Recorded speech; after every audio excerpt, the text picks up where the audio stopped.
Uh-oh, you are now listening to D, the delinquent. On the podcast. This is Many Hats, No Cap, baby. D, the delinquent. Many hats, no cap. What's up, everybody? Welcome to Many Hats, No Cap with Delinquent. Do you believe in ghosts, spirits, angels, demons, other realms? I do. I've been through way too much to just not to.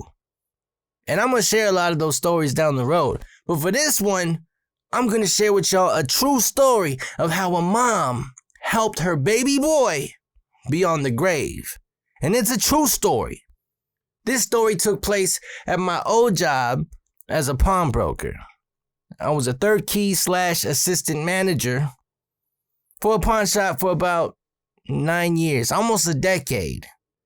Now, I do say that with a little bit of bitterness that I was a third key / assistant manager because they only emphasized third key. They never wanted to pay me as an assistant manager. You know how the corporate world goes. But anyway, it was a cool job. Out of all the many jobs that I've had in my life, being a pawnbroker was by far one of my favorite jobs that I ever had. Every day was different. You never knew what was going to come through them doors. The conversations with people were just different. Some were exciting and super dope, and some were just extremely bizarre. And of course, there was those random situations and occurrences that just took place. That's just how it is in everyday life. Some people loved me. Some people hated me. That's just the pawn shop world, baby. And I got to help a lot of people, and I really did enjoy that. I mean that from the bottom of my heart. Helping other people was awesome. It wasn't my money, so I helped people accordingly. Let's just say that. But anyway, it was an awesome job. And before I share the story of how a mom helped her baby boy beyond the grave, I want to talk a little bit about how awesome I was at that job. Just playing. But no, I don't mean to toot my own horn. I was a great pawnbroker. And I'm just tripping at the price of gold right now. What the hell is going on with gold? I got the computer right in front of me. I'm going to look up the gold price today. Today is November 11th, 2025. I just want to see where gold at. God damn! 4127.60 an ounce. When I first became a pawnbroker, I remember gold was close to $1,000 an ounce. I should have bought gold. I also should have bought Bitcoin. I actually had about $200 worth of Bitcoin when Bitcoin was about $1. No cap. No bullshit. But I let my DMs at the pawn shop get to me and convinced me that Bitcoin was a facade. It's not going to last. It's going to tank. So I ended up selling it. And this is also a true story. After it boomed, hitting like 30,000, I remember the DM coming up to me one day at my lunch telling me, "Joey, I am sorry. I am sorry." He ended up telling me that like every time I see him. Damn right you better be sorry. I'd have been a million. I wouldn't be trying to do a podcast right now. Anyway, let's check out the silver price today. That's pretty good. $51.03 an ounce. That's not bad. Me and my wife, we got about 5 pounds worth of silver. I started buying scrap silver and bullions and coins and all that good stuff about 7 years ago with the intent of saving it till our son becomes 18 years old so we can use that towards his first car. We got realistic dreams and goals here. I mean, I don't think silver's gonna make us super rich in, 18 years. That would be nice. But just to be, just to keep it realistic, our plan is to have enough money to get our son a nice, dependable, reliable vehicle when he turns 18. That's just the truth. So hopefully the silver will cover that. The silver projections, if all goes well, in year 2050, it might hit $100 an ounce. That will definitely be enough for us to buy him a nice whip. And you might ask yourself, why are you so concerned about a car? Well, I'm from the hood, baby. I grew up broke. I grew up with nothing. And I remember when I wanted my first car, all my parents could get me was a 1990 Geo Metro, which I had to share with my older brother. That just wasn't fun. I was putting more oil in that thing than I was putting gas. It was leaking all over the place. It was a 4-door, and when it was time to actually sell it, nobody wanted it. We even dropped the price from like $1,000 to $200. Nobody wanted it. So true story, me and my brother, and I'm sorry, Mom.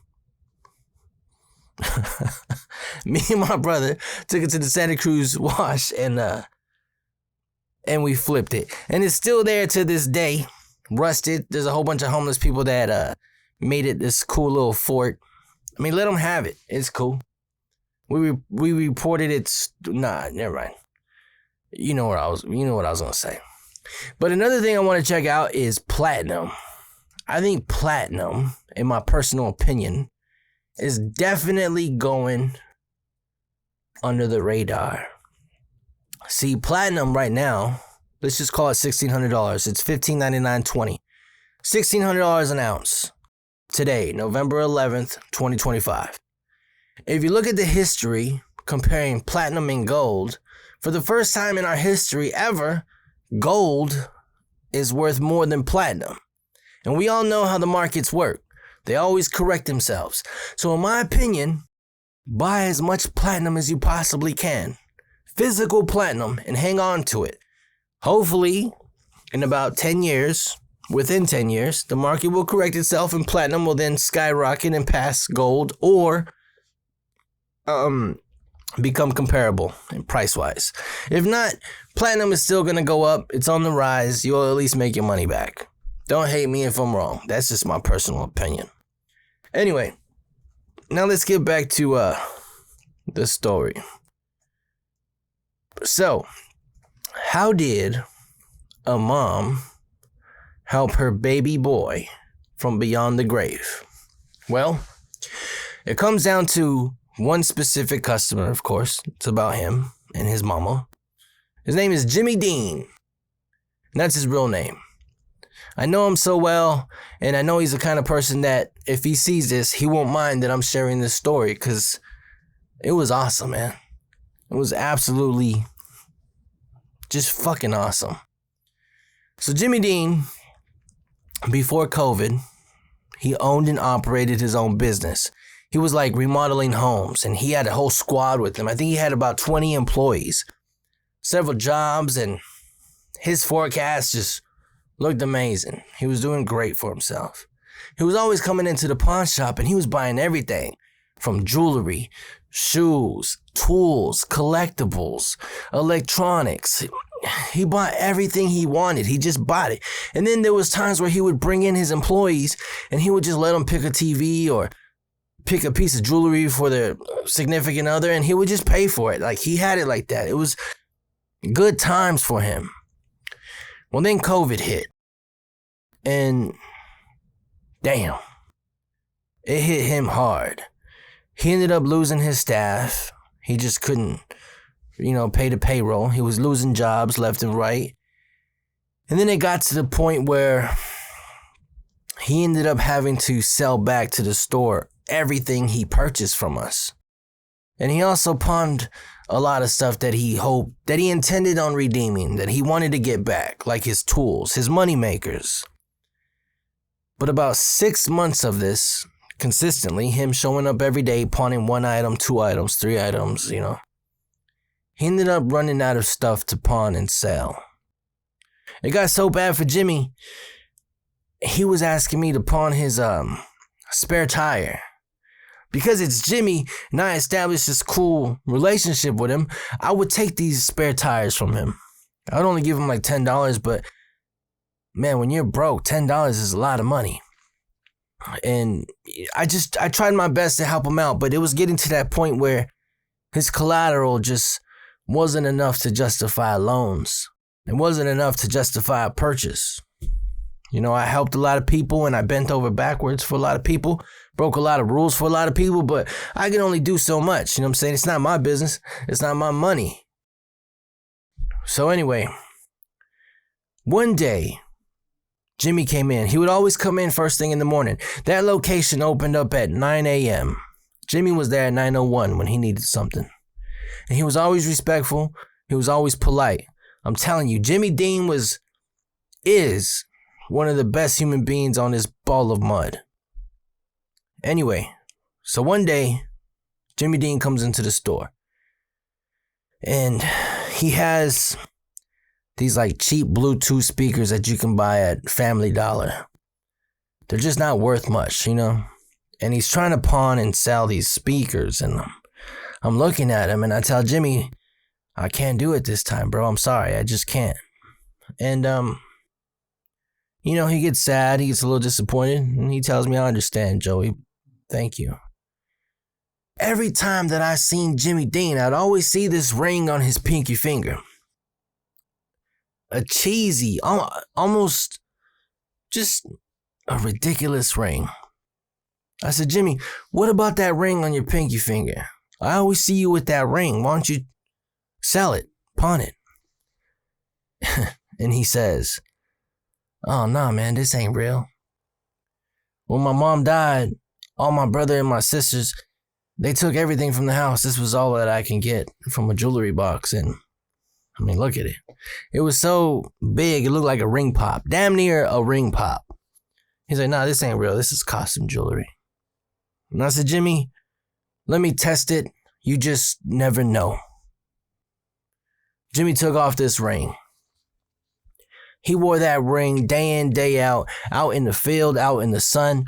There was a tan line around his pinky finger because he had it on all the time. Anyway, I go to the whetstone, my little jewelry testing area. I scratch the whetstone, do the acid test, and it passed. It was holding for 18 karat gold. It was white gold. I said, Jimmy, good news. He's like, what? I said, this is gold, brother. You're at least going to get some money for the gold. He's like, what? Hell yeah. Because think about it. Remember I told you Jimmy was just, you know, he was to that point where $10 was a lot of money for him. Now he's getting down to $2, $3 items. So when I tell him that he has gold, think about that feeling, you know? Then I say, bro, I'm going to test the stone. And he goes, nah, don't even waste your time. I'm telling you, this stone was huge. I said, let me test the stone. First, I got to clean it because there was dirt and grime all over this stone. He said, all right, man, do what you got to do. So I take it to the back where our jewelry cleaner is. I threw it in the sonic cleaner, let it go for a minute. I take it out, wiped it down, and it looked immaculate. I had a feeling, right? I take it back to the jewelry testing area. I hit it with the diamond tester. Boom. Hits green. It's a diamond. And as a precautionary measure, I get the moissanite tester. I put the moissanite tester to it. Nothing. This ain't a lab-grown diamond. I hit it again with the diamond tester just to confirm, and yeah, it lights green. This is a diamond. I get the loop. I look at the stone. There's a serial number in there. And then right under a prong, there's another serial number there. Like, this is legit. This is official. I get the sizer. It's over 2.5 carats. Now, at that store that I worked at, whenever you had a diamond bigger than 2 carats, you had to call the DM to come down and check it out, and then he or she will make the offer. So now we're at that point. I let Jimmy know, hey, bro, this stone is real. He's just flabbergasted. He don't know what to say. I remember he leaned up on the counter, put his head down, and he just said, thank you, mama. Thank you.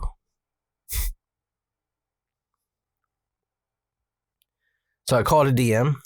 I tell him, hey, bro, I'm going to need you to come down to check. Me and the DM were cool, by the way. We would talk to each other like that. Hey, homie, what's up, bitch? You know, whatever. I said, hey, homie, you're going to want to come down and see this ring. I think it was 3 carats. I don't remember exactly, but it was a big fucking stone. Maybe even 4 carats. But I tell him, hey, I got this ring. Need you to come check it out. Customer wants a big offer. I'm trying to help Jimmy out, of course. DM says, yeah, I could be there in an hour. Have him wait. By the way, that's one way pawn shops like to test customers. Corporate pawn shops, at least. They'll make you wait because they think if he really needs the money, he'll wait. I hate corporate pawn shops that operate like that. Like, nobody wants to be in the pawn shop in the first place if they need money. Most of the time they embarrass, but they got stuff to do. They want to be in and out. They don't want to wait for their money. Anyway, so he had to wait for an hour. During that waiting period, Jimmy was just telling me more personal things going on with his life. And man, it was a lot worse than I thought at that point. They were after his truck. They repoed his wife's car.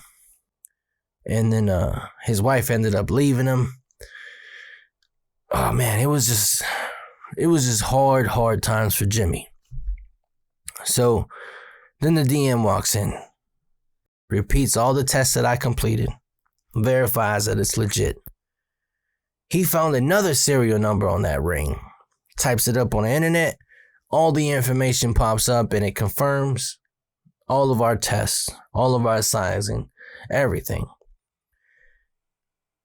The DM then asked Jimmy Dean, how much do you want to sell it for? Jimmy says, nah, I don't want to sell it. I want to pawn it. That belonged to my mom. I need to get that back if this all goes well. They're going back and forth. We're haggling. We're negotiating, doing all this stuff. And then my DM asks him again, just tell me how much you're trying to get. What's going to help you? And Jimmy says, honestly, if you look at my history here, I got good standing. I pick up everything I can. I never let anything drop. I've spent a lot of money here. I'm always here. I'm a good customer. $10,000 will honestly be the amount that will truly help me get back to life and get back on track. My DM says, done. Done. Goes to the back, gets a check ready, hands him the check. Jimmy tells me, I'll be back tomorrow. I said, oh man, you don't got to pick the ring up that fast. No, I'm going to pick up my tools tomorrow. Okay. Jimmy leaves. The next day, Jimmy ends up coming back with cash now because he cashed the check. He ends up taking all these tools out of pawn. Jackhammers, drills, batteries, compressors, generators, and some drywall tools. He takes them all out of pawn. Then he tells me, I'll be back in a week and I'm going to get everything else out. I said, all right. A week passes. Jimmy comes back. He takes the rest of his stuff out. Then he tells me, I don't got enough for the ring yet, but I'll be back for the ring in a month. I said, all right. Don't worry about it, bro. You got... At that location, it was 90-day terms. So I said, hey, don't worry about it, bro. You got 3 months on that thing. Jimmy says, nah, I'll be here in a month. It's okay. Jimmy leaves. Life goes on. Exactly a month later, Jimmy comes back. And I'll never forget this day, man. I was opening up the store. I was unlocking the door at 9 o'clock. And I saw a nice new truck out there. F-150. Silver. Lifted. And right at 9:01 when I opened the door, the driver door swings open. And some dude pops out.